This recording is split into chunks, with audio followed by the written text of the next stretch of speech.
Então, tá, boa tarde, pessoal. Vamos continuar hoje com o nosso estudo da psicoterapia. Antes de iniciarmos, vamos fazer aquele nosso minuto de aquietamento que a gente faz com o propósito de entregar a nossa mente ao comando do Espírito Santo.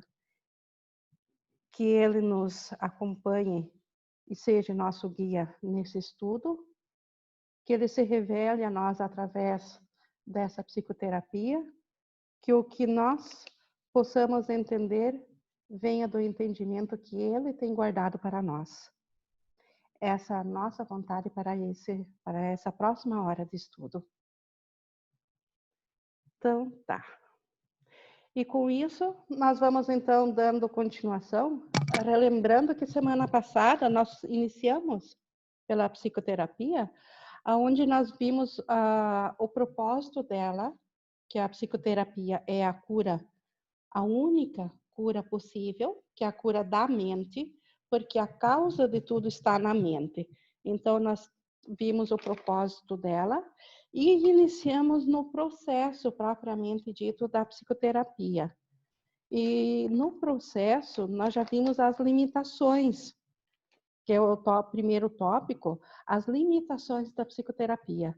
E as limitações são aquelas que cada fragmento de mente, que somos nós individualmente, colocamos. O Espírito Santo pode ir tão longe quanto nós estamos prontos para permitir a ele.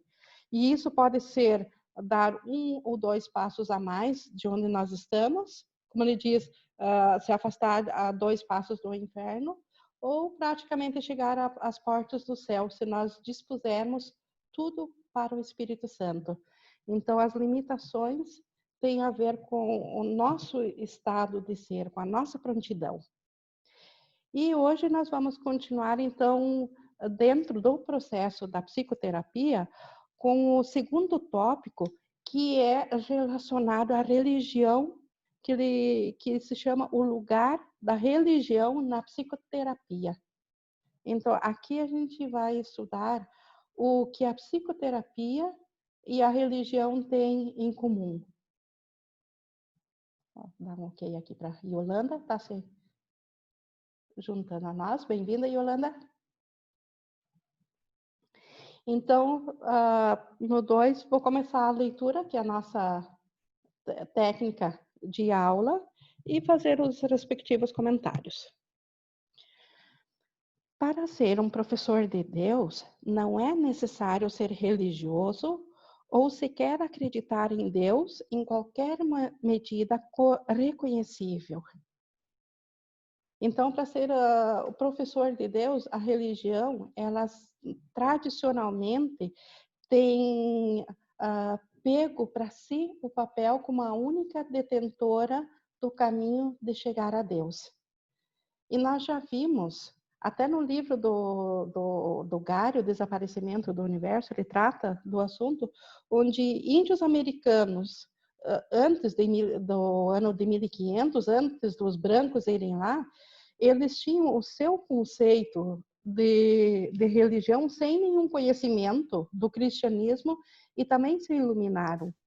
Então, não é a forma como é praticada a espiritualidade que determina se ela vai chegar a Deus, e sim o conteúdo que é praticado dentro dela. Então, por isso, para ser um professor de Deus, como ele diz, não é necessário ser religioso e sequer reconhecer a Deus, não precisa nem pregar a Deus para ser então um professor de Deus, mas precisa pregar o perdão e a unicidade das mentes.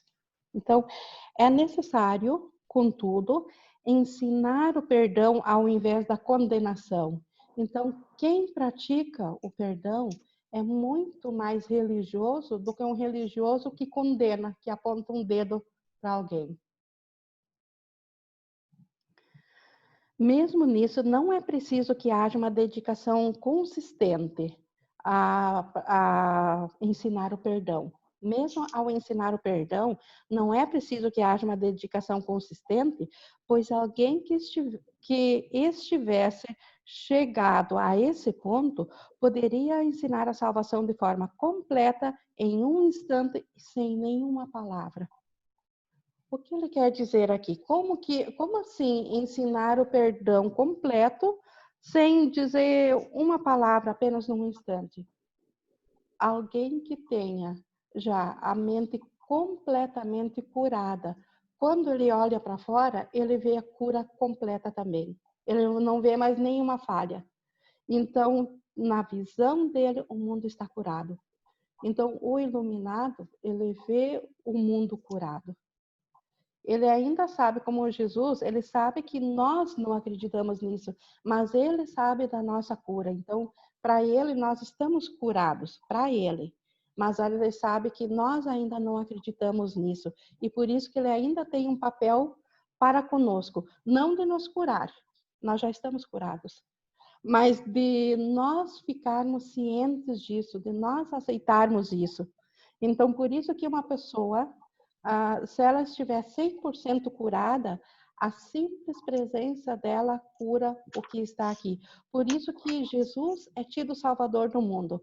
Ele foi o primeiro a ter a sua consciência totalmente curada pelo Espírito Santo. Então, na visão dele, ele curou o mundo todo. Então, nesse sentido, sim, ele é o Salvador. Continuando aqui, mas aquele que aprendeu que todas as coisas não precisa de professor. Então, quem já está iluminado não precisa mais de um professor, ele já é um com a verdade. E os curados não precisam de terapeuta.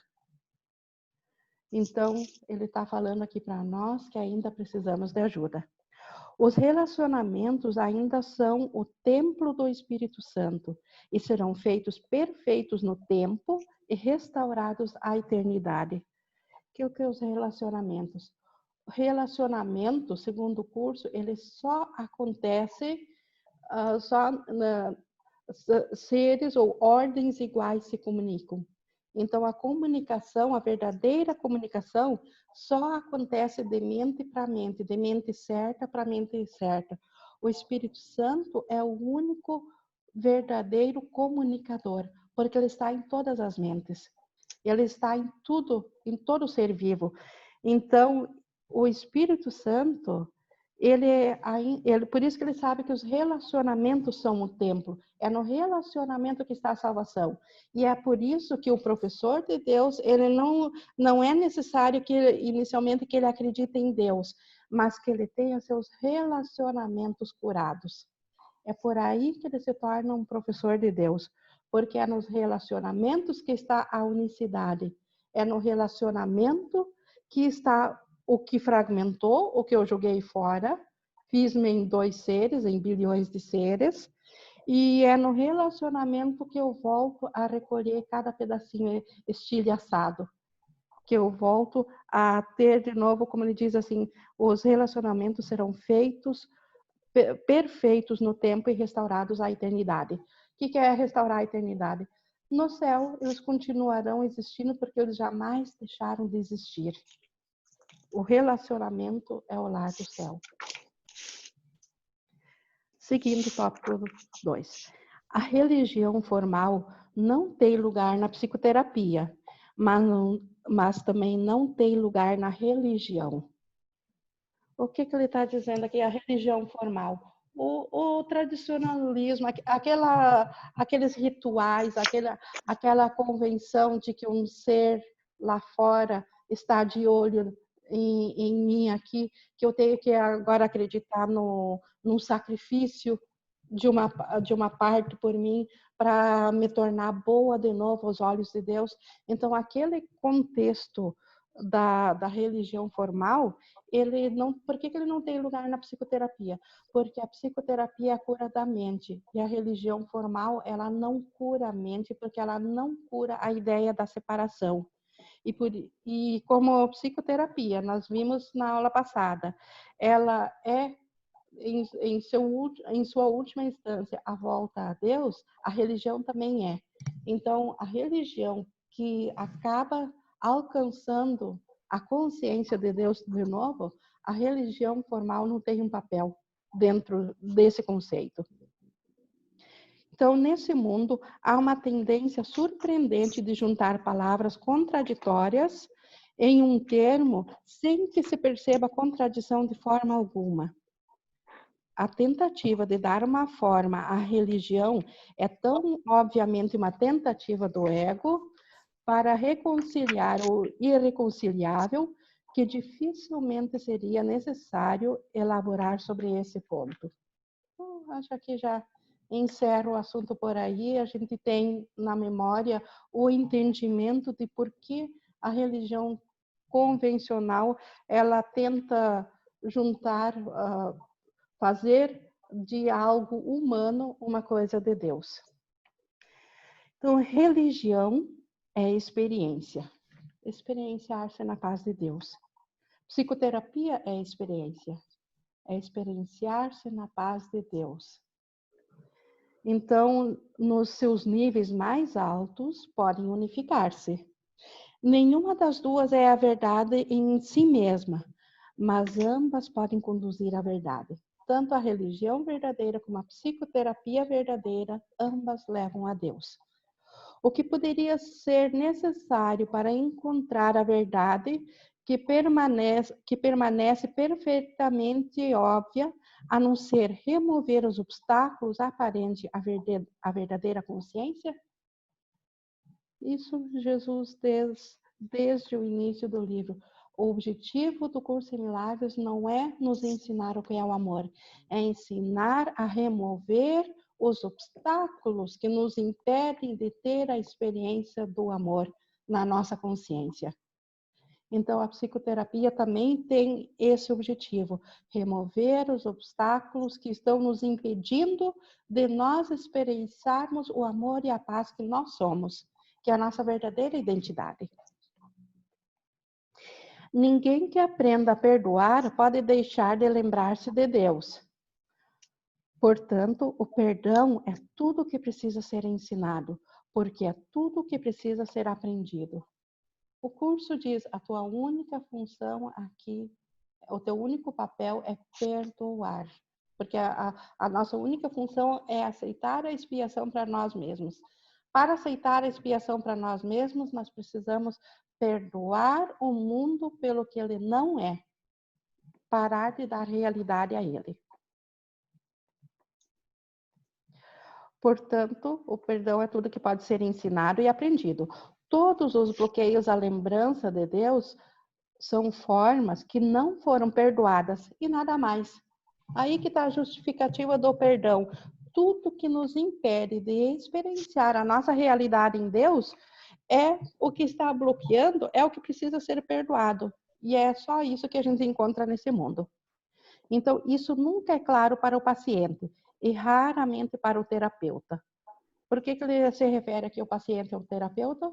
Porque nós estamos estudando especificamente o material de psicoterapia e ele está se direcionando a uma forma específica de relações entre um paciente e um terapeuta. Então, o paciente, se ele se vê doente, é claro que ele não sabe que isso é um obstáculo, que a própria doença, ele projetou ela para ser um obstáculo para a paz. E raramente o terapeuta tem consciência disso. O mundo convocou todas as suas forças contra essa única consciência, pois nela se acha o fim do mundo e de tudo o que ele representa. Então, quem entendeu e cumpriu em integralidade absoluta o perdão no mundo, ele está curado da ideia do mundo. Ele está de volta à consciência da paz e do céu. Então, para esse, o mundo, como nós o vimos, acabou. Não existe mais. Contudo, a consciência de Deus não é uma meta razoável para a psicoterapia. Isso virá quando a psicoterapia estiver completa, pois quando há perdão, a verdade não pode deixar de vir. Isso aqui é o mesmo que dizer que Jesus reconhece que nós ainda precisamos, sim, de ajuda, porque nós não estamos naquele patamar alto da psicoterapia que reconhece a si mesmo como Deus nos criou. Então, de fato, seria injusto que fosse preciso acreditar em Deus para se conseguir um sucesso terapêutico. A crença em Deus também não é realmente um conceito significativo, pois Deus só pode ser conhecido. Deus só pode ser experienciado. Então, não faz diferença nenhuma se eu acredito num Deus formal, que eu criei um conceito e que eu acredito nele. Isso não faz diferença nenhuma, porque não é isso que conta para a minha cura da mental. Acreditar implica que é possível não acreditar, mas o conhecimento de Deus não tem nenhum oposto verdadeiro. Não conhecer a Deus é não ter conhecimento, e é para isso que a negação do perdão conduz. Sem conhecimento, só se pode ter crenças. Então, aqui ele está dizendo, ó, Deus é conhecimento. Então, se eu não conheço a Deus, então, o que impediu eu de conhecer a Deus? Aquilo que me impediu de conhecer a Deus é isso que precisa ser perdoado. É disso que eu preciso ser liberado. Aquilo... Oi, Gi? Alguém falou? Não. Tá. Então, sem conhecimento, só se pode ter crenças. O mundo físico, ele é 100% aqui concebido em crenças. Tudo é uma crença da mente que acreditou separação de Deus, sentiu-se culpado, a culpa trouxe medo, e o plano do ego de escapar do medo foi estilhaçar o conhecimento ou a mente em bilhões de pedaços, e com isso se criou o Big Bang, se projetou esse mundo aqui, e agora nós somos o produto final dessa crença. Então, tudo aqui no mundo é ilusório, é crença. Conhecimento, a nível de UCEM e de psicoterapia, se refere ao todo. Então, quem detém o conhecimento é Deus, é o Espírito Santo, é o Cristo, é a unicidade. O Ken Wapnick fala muito em 2 níveis. O nível 1, Deus é. Esse é o nível do conhecimento. E no nível 2, ele trata apenas das ilusões. A ilusão que nos condenou, que é a mente equivocada, e a ilusão que salva, que é a mente certa, que ainda não é aquela mente de Deus, mas já é a mente certa que vai se lembrar que ela ainda está em Deus. Então, continuando. Instrumentos de ensino diferentes fazem apelos a pessoas diferentes. Algumas formas de religião não têm nada a ver com Deus. E algumas formas de psicoterapia não têm nada a ver com cura. No entanto, se o aluno e o professor se unem ao compartilhar uma única meta, Deus entrará em relacionamento porque ele foi convidado a participar. Aqui está o segredo da cura da psicoterapia. Aqui está o segredo de por que o psicoterapeuta não precisa acreditar de alguma forma em Deus. Até mesmo porque, como ele disse, Deus só pode ser experienciado e não conhecido. Então, no momento que a meta entre paciente e terapeuta se torna uma só, os dois largam seus interesses pessoais e se unem na meta da cura para ambas, Deus entrou dentro. Porque onde 2 metas se unem, a separação desapareceu. E sem separação é o estado natural de Deus. É o lar do Espírito de Deus, a unicidade. Então, no momento que 2 se unem, automaticamente Deus já foi convidado a participar. Da mesma forma, uma união de propósito entre paciente e terapeuta restaura Deus ao seu lugar de ascendência, primeiro através da visão de Cristo e depois através da memória do próprio Deus. O que é a visão de Cristo? A visão de Cristo é a visão curada do Espírito Santo que ele nos oferece em troca da visão do ego. O mundo aqui é a visão do ego, é a projeção do ego, é a percepção do ego. E a visão do Espírito Santo é a correção dessa visão. Então, isso vem primeiro. A quem já atingiu a visão do Espírito Santo, logo em seguida vem a memória do próprio Deus. Este é o restaurar da volta ao céu. Então, a memória do próprio Deus. O processo da psicoterapia é a volta à sanidade, a volta à cura. Professor e aluno, terapeuta e paciente, todos são insanos ou não estariam aqui. Isso aqui é para nos botar também no devido lugar, porque entendimentos de cura, paciente e terapeuta, ambos são iguais. Ambos precisam da bênção da unicidade. Então, ambos estão tão carentes desta cura, nem mais nem menos um do outro. Então, juntos, eles podem achar um atalho de volta, pois ninguém encontrará sanidade sozinho. Tem uma parte do livro do Hussein, no texto, que ele diz: a salvação é feita a dois. Então, o que é a dois? Não significa um par isolado, significa que duas mentes precisam se encontrar, aonde houve uma ruptura, um antigo ódio, ele é perdoado e através do perdão verdadeiro é reconhecida a unicidade. Ali é a volta da sanidade, ali que acontece a cura. Continuando.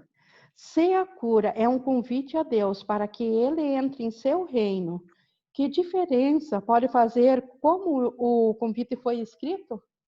Aqui nós poderíamos dizer o convite da religião cristã, o convite dos índios, o convite lá dos orientais, né? Não importa a forma como o convite foi feito. Se a unicidade das mentes foi reconhecida, a cura veio. Então, continuando ainda do convite, ele está explicando aqui. Será que o papel importa ou a tinta ou a caneta? Ou é aquele que escreve, que faz o convite? Deus vem àqueles que querem restaurar o seu mundo, pois eles acharam o meio de chamá-lo. Se duas pessoas estão unidas, ele não pode deixar de estar presente, porque este é o mundo de Deus. O mundo de Deus é a unicidade, é onde a ruptura não entrou. Então, esse é o mundo de Deus. Então, no momento que duas pessoas se unem em propósito de reconhecerem que ainda são a mesma mente, que uma não atacou a outra, porque ambas ainda são as mesmas, ali o reino de Deus foi restabelecido. E isso acontece em relacionamentos. Não importa qual é o seu propósito, ainda falando da forma do convite, mas eles precisam compartilhá-lo igualmente para ter sucesso. Aliás, aqui ele está falando do propósito da unicidade. Não importa por que duas pessoas, de repente, decidiram cada uma largar o seu autoconceito pessoal em relação a alguma coisa e decidiram reconhecer a sua unicidade. Por esse fato de decidirem abrir mão de serem um ser à parte e buscarem uma meta em conjunto, por isso que terão um sucesso. É impossível compartilhar uma meta que não é abençoada pelo Cristo, pois o que não é visto pelos seus olhos é fragmentado demais para ser significativo. Então, a meta de Cristo é a unicidade, e o que o Cristo não vê, então, não é significativo. E o que Cristo não vê?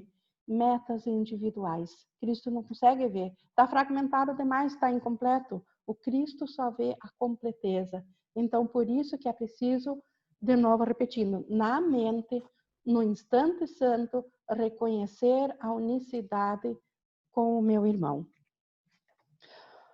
Continuando. Como a religião verdadeira cura, a verdadeira psicoterapia também não pode deixar de ser religiosa. Então, se religião é curar, psicoterapia também é curar, então a verdadeira psicoterapia também é uma religião. Mas ambas têm muitas formas, porque nenhum bom professor usa um único enfoque para todos os alunos. Por isso que a gente não ataca a forma de ensino de outras mentalidades, de outros meios de ensinar o perdão. Por quê? Porque um bom professor, que é Jesus, é um ótimo, é o professor por excelência, o Espírito Santo, que é um com ele, é professor por excelência, ele não usa um único enfoque, porque ele precisa atingir a todos. E pessoas que têm ideias diferentes precisam de modos diferentes para serem atingidos. Então, ao contrário, ele ouve pacientemente cada um e deixa-o formular seu próprio currículo, não a meta do currículo, mas a melhor forma para o objetivo que ela estabelece para ele.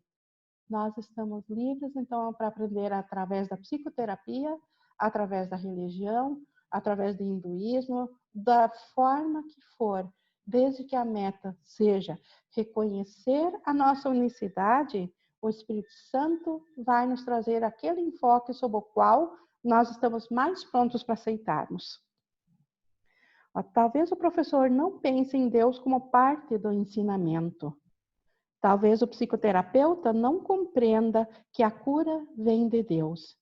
Eles podem ter sucesso onde muitos que acreditam que encontraram Deus falharão. Então, não é o fato de eu sair pregando Deus à torto e direito que vai me dizer que eu estou ligada a Deus. E sim, o reconhecimento de que eu e o meu irmão ainda somos uma somente. Isso vai me ligar a Deus, independente de eu pensar em Deus. O que pode o professor fazer para garantir o aprendizado? O que deve fazer o terapeuta para trazer a cura? Só uma coisa: o mesmo requisito que a salvação faz a qualquer pessoa. Cada um tem que compartilhar uma meta com uma pessoa. E fazendo isso, perder todo o senso de interesses separados. Vou até repetir, porque esse é o segredo da cura. Ó. Cada um tem que compartilhar uma meta com uma pessoa e, fazendo isso, perder todo o senso de interesses separados. Não é a meta aqui que conta, mas o fato de perder o senso de interesses separados, porque é o senso de interesses separados que originou a doença, que originou a ruptura, que é a causa da doença. Só fazendo isso é possível transcender as fronteiras estreitas que o ego quer impor ao ser. Então, transcender a individualidade. A única maneira de transcender a individualidade é eu ter como meta me unir em meta a um irmão. Só fazendo isso é possível que o professor e o aluno, o terapeuta e o paciente, eu e tu, aceitemos a expiação e aprendamos a dar assim como foi recebido.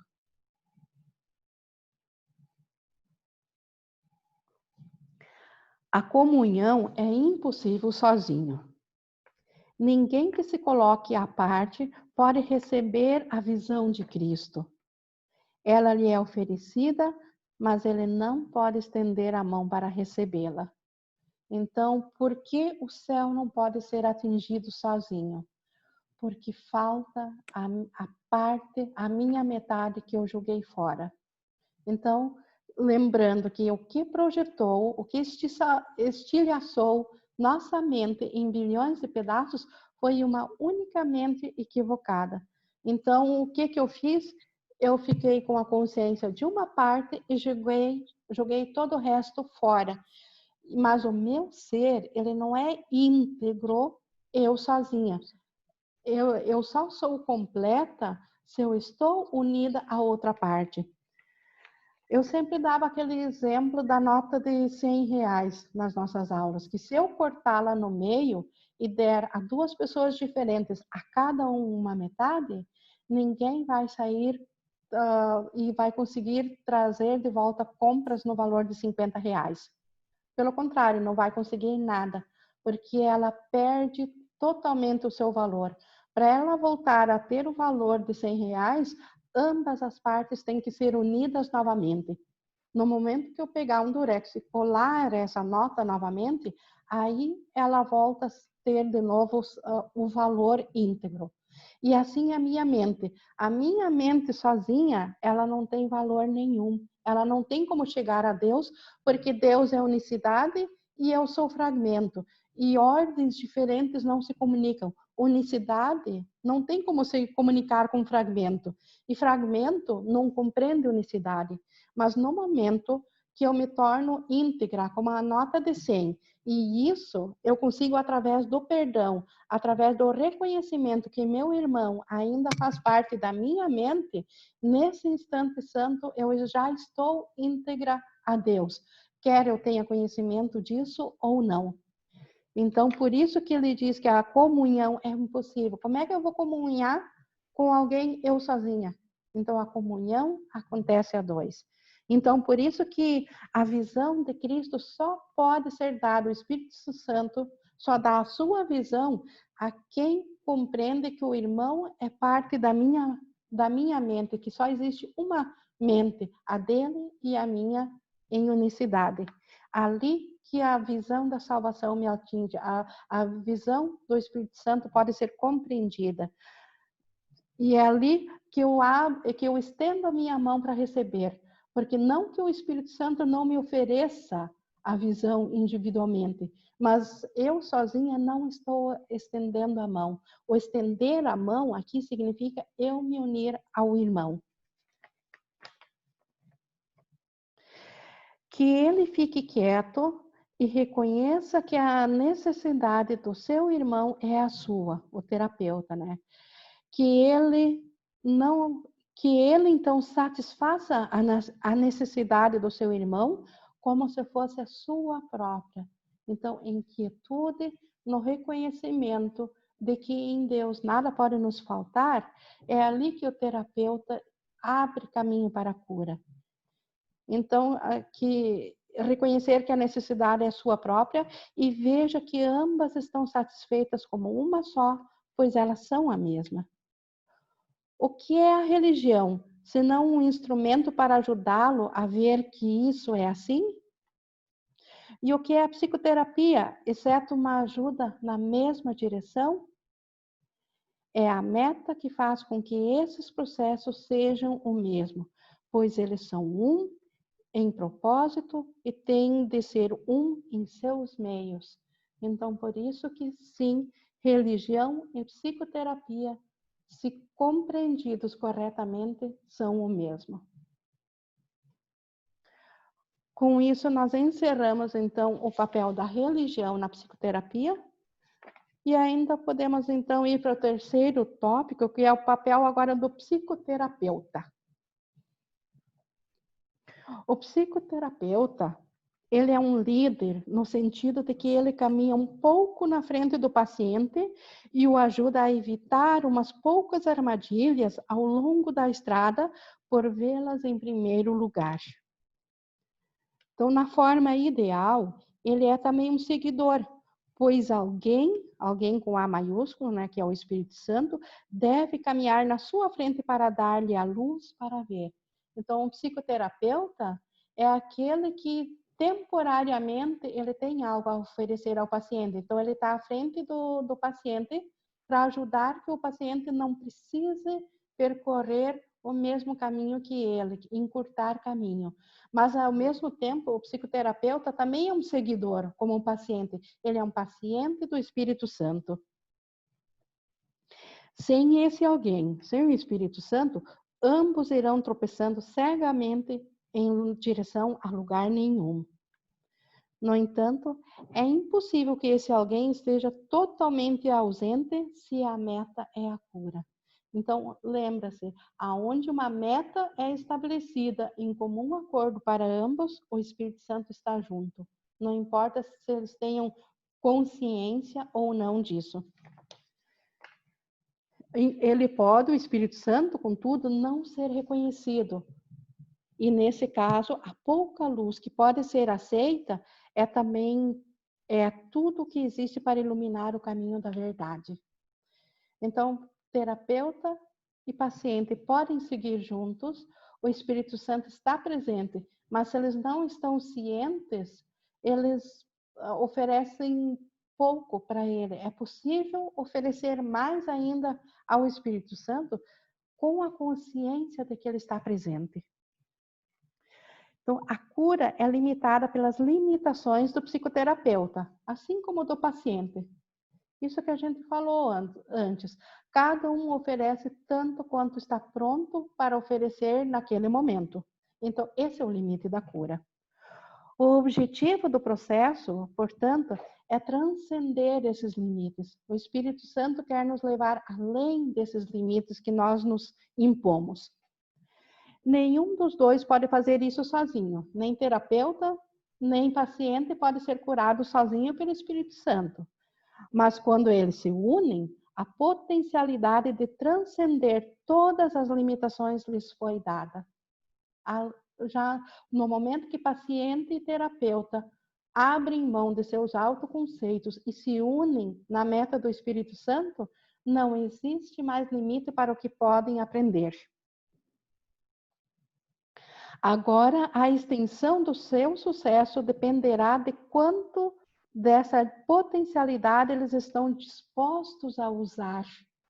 Lembre-se que sempre no curso é dito, dar e receber são o mesmo, eles vêm junto. Então, o quanto o paciente e o terapeuta querem dar, tanto é o que o Espírito Santo pode oferecer a eles. A disponibilidade pode vir de qualquer um dos dois no início.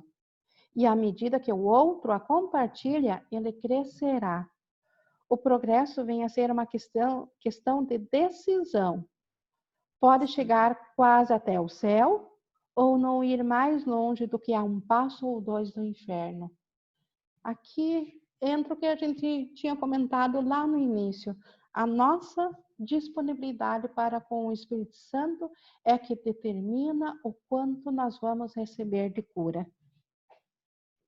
É bem possível que a psicoterapia pareça falhar. É até possível que o resultado pareça um retrocesso. Mas no fim não pode deixar de haver algum êxito. Um pede ajuda, um outro ouve e tenta responder na forma de ajuda. Essa é a fórmula para a salvação e não pode deixar de curar. Só metas divididas podem interferir com a cura perfeita. Um terapeuta totalmente sem ego poderia curar o mundo sem uma palavra, meramente por estar presente. A mesma coisa a gente viu lá na religião.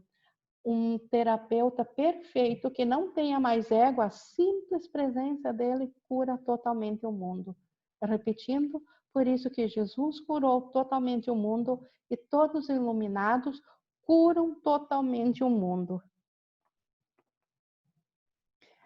Ninguém precisa vê-lo ou falar com ele ou sequer saber da sua existência, desse curador totalmente curado. A sua simples presença é suficiente para curar. Então, a cura vem de uma consciência de que a doença é impossível, porque a ruptura de Deus foi impossível. Então, isso cura o mundo. O terapeuta ideal é um com Cristo. Ele é o próprio Cristo, porque ele já não tem mais ego. Então, mas a cura é um processo, não um fato. Então, quem já é um Cristo não precisa mais da cura. A cura é para os doentes. Então, por isso que a cura é um processo. O terapeuta não pode progredir sem o paciente, e o paciente não pode estar pronto para receber o Cristo ou não poderia estar doente.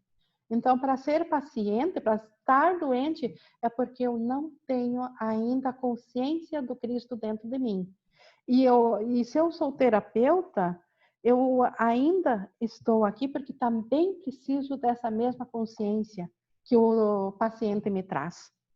Então, de certa forma, o psicoterapeuta sem ego é uma abstração que está no fim do processo da cura, por demais avançado para acreditar na doença e perto demais de Deus para manter os seus pés na terra. Então, quem já não acredita zero no ego, não acredita mais absolutamente no ego, esse não consegue mais se manter aprisionado dentro de uma estrutura, de um corpo, dentro da Terra, porque ele já é um com o todo. Isso não pertence mais ilusões quando ele já tem o conhecimento da verdade. Então, agora, essa pessoa tão curada, ele pode ajudar através daqueles que têm necessidade de ajuda, pois assim ele executa o plano estabelecido para a salvação. Agora, esse curador tão curado, ele ajuda através de quem tem necessidade de ajuda. Então, Jesus nos ajuda através do paciente, ele ajuda o terapeuta através do paciente e ajuda o paciente através do terapeuta.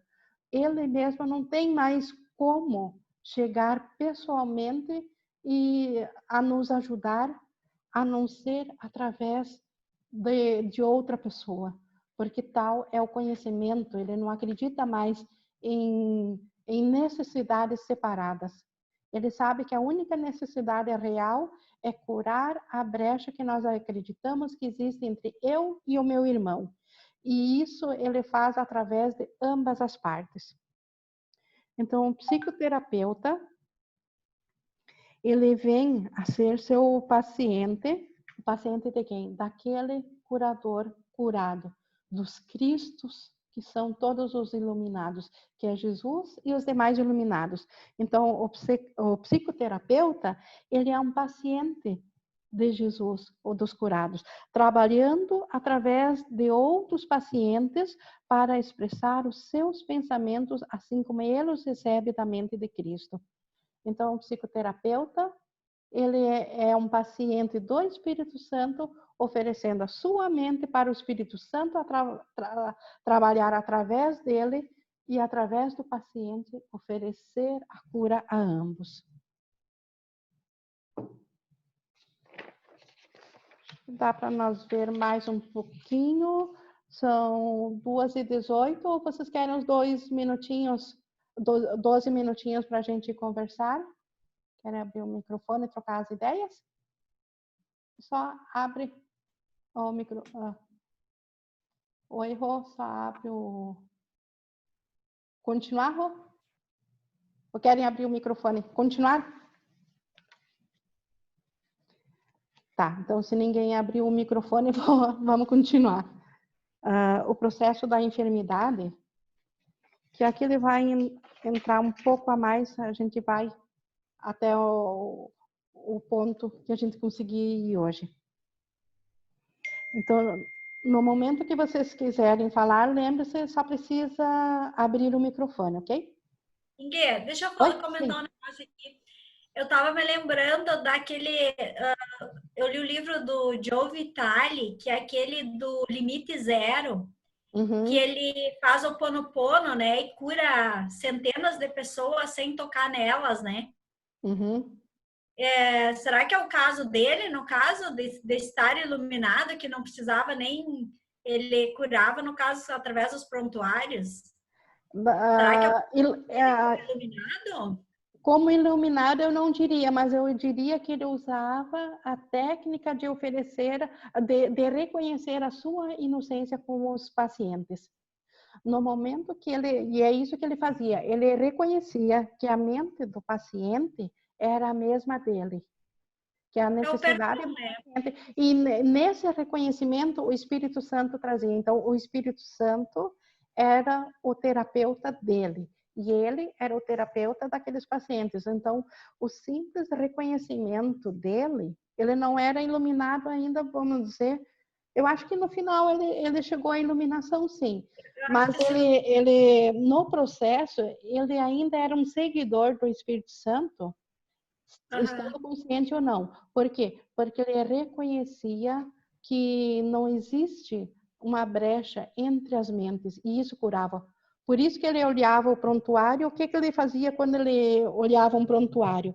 Ele reconhecia que a mente dele e a do paciente eram a mesma. Não era isso, Rô? É isso mesmo. E esse reconhecimento, então, é exatamente o que a psicoterapia aqui ensinou. É isso que curava. Então, eu acredito até que ele... Eu não sou estudiosa dele, eu li pouco sobre ele. Eu acredito até que ele tenha chegado de repente, a iluminação, mas justamente por usar essa ferramenta de não ver o interesse do irmão separado do interesse dele. Ou seja, eu a lembrei necessidade dele. de cura. Quando tu falou, eu lembrei dele como exemplo, porque Sim. acho que é bem isso mesmo. É. Uhum. Não É um precisa ótimo estar exemplo presente. de como a psicoterapia, então, cura através do reconhecimento de que não existe uma brecha, que a doença só foi possível devido à consciência de individualidade, de separação, de ruptura. Mais alguém quer comentar alguma coisa ou vamos dar mais uns 10 minutos de continuação?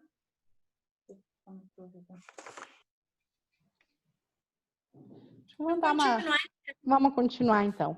Aqui passa tão rápido a nossa horinha, vamos aproveitar. Então, nós já vimos, então, o papel da religião e do psicoterapeuta dentro da psicoterapia. E agora é bem interessante também para autoconhecimento, o processo da enfermidade, como que a doença é possível. Então, como toda terapia é psicoterapia, assim também toda enfermidade é doença mental. Toda enfermidade tem origem na mente. Isso é fato. É um julgamento feito sobre o Filho de Deus e o julgamento é uma atividade mental. Qual que é o julgamento sobre o Filho de Deus? Que o Filho de Deus se separou de Deus. Esse é o julgamento que traz a causa de toda a doença. E o julgamento, ele é uma decisão tomada uma e outra vez contra a criação e seu Criador. Então, é um julgamento, é uma decisão do Filho de Deus tomada em relação ao Criador, em relação a Deus. A decisão de acreditar na ideia da separação. É uma decisão de perceber o universo assim como tu o terias criado. Então, tudo que eu vejo no mundo projetado é como eu, no nível mental, não no nível aqui, Ing, mas eu no nível fora do espaço e do tempo. Eu mente projetei o mundo. Por isso que a gente diz que o mundo está exatamente como deve ser, porque ele foi projetado assim. É uma decisão segundo a qual a verdade pode mentir e não pode deixar de ser mentira. Qual é a verdade? Que o que Deus cria ainda é como ele criou, que é impossível a separação. Isso é tido como uma mentira. Nesse caso, o que pode ser a enfermidade, senão uma expressão de pesar e de culpa? Claro, acreditou na separação, obviamente que esse pensamento vai trazer pesar e culpa. E quem poderia chorar, exceto pela própria inocência? Então, agora nós lamentamos pela perda da consciência de Deus na nossa mente. Uma vez que o Filho de Deus é visto como um ser culpado, a enfermidade vem a ser inevitável. Foi pedida e será recebida. Então, achando-se culpado por pensar separação de Deus, automaticamente vem a ideia também de culpa e de medo e de autopunição. E a enfermidade é a resposta a esse conjunto de pensamentos.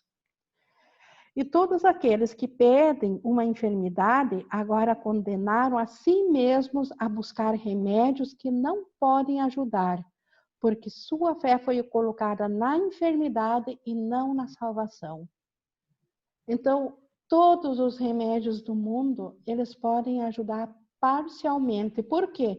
Porque a ideia da enfermidade não foi curada ainda. E enquanto essa ideia prevalecer, a morte ainda terá que ser atingida. Então, todos os remédios do mundo, eles curam parcialmente, eles dão um sonho de cura, mas a morte ainda tem que atingir a mente de quem está pedindo por enfermidade, de quem ainda aceita a ideia de que ele separou de Deus e se sente culpado por isso.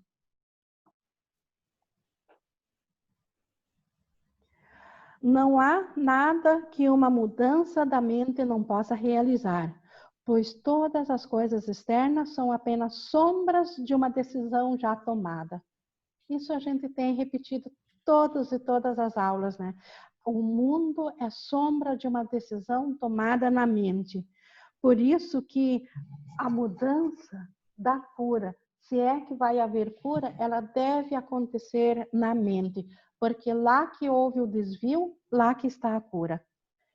Mas a decisão, e assim, muda a decisão, e assim, como seria possível que a sua sombra ficasse sem ser mudada? Então, se a mente for curada, como que o mundo, que é a sombra da mente, poderia ser o mesmo?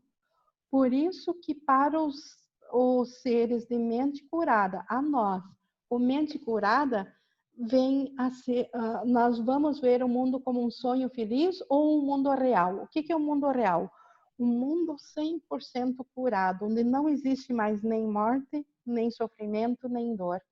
Esta é a visão de quem tem a mente curada, porque só uma mente doentia pode enxergar o mundo doente. A enfermidade só pode ser a sombra da culpa, grotesca e feia, que já é uma mímica da deformidade. Se uma deformidade é vista como algo real, como poderia ser a sua sombra se não deformada? Então, se a mente está equivocada, se a mente está deformada no pensamento, como que ela não vai projetar no mundo a sombra que se bate sobre ela? Como que não vai ser deformado? Se eu tenho uma árvore curva no meu pátio, na luz do sol batendo nela, vai dar uma sombra curva. Não tem como a sombra ser do lado oposto de onde falta a luz. Então, se a mente está doente, óbvio que o corpo precisa responder com doença. A descida ao inferno, lembrando que o inferno não está falando do inferno cristão, aquele do fogo eterno depois da morte, para os maus. E sim a ausência de paz na mente, a dor, o sofrimento, isso é o inferno. Então, a descida ao inferno acontece passo a passo em um curso inevitável, uma vez de que a decisão de que a culpa é real foi tomada. Uma vez que pensamos que nos separamos de Deus, foi inevitável dar os próximos passos para chegar onde nós chegamos, a essa fragmentação e a essa dor absolutas. A doença, a morte e a miséria agora assombram a terra em ondas incessantes, algumas vezes juntas e algumas vezes em inflexível sucessão. Nós estamos vendo uma onda agora, a gente viu ondas do coronavírus. Hoje eu liguei de meio-dia à TV e vi uma onda de gafanhotos. Né? O que são isso? Né? A nossa mente projetando a culpa para fora. Contudo, todas essas coisas, por mais reais que pareçam, são apenas ilusões. Por mais que pareça que o coronavírus está levando tantas pessoas, ninguém em absoluto, nenhum filho de Deus morreu. Por quê? Porque nenhum filho de Deus jamais esteve num corpo. Ele ainda é mente tal como Deus o criou. Quer ele saiba disso ou não. Os que acreditam na morte são apenas aqueles que não sabem que eles ainda são como Deus os criou. Então, quem poderia depositar nelas a sua fé, nas ilusões, uma vez que isso é compreendido? Então, uma vez que a gente reconheça tudo aqui como sendo ilusões, nunca mais voltaremos a acreditar em ilusões. E quem poderia não depositar a sua fé, uma vez que compreenda isso? A cura é terapia ou correção? Correção da mente. E nós já dissemos, e vamos repetir, que toda terapia é psicoterapia. Então, toda cura é cura da mente. Curar o doente é apenas trazer a ele a consciência disso. Então, 2h30, paramos aqui hoje. Podemos abrir o microfone para falar e seguimos, então, no tópico 4, semana que vem. Alguém tem algum comentário? Eu vou desligar, então, aqui a gravação.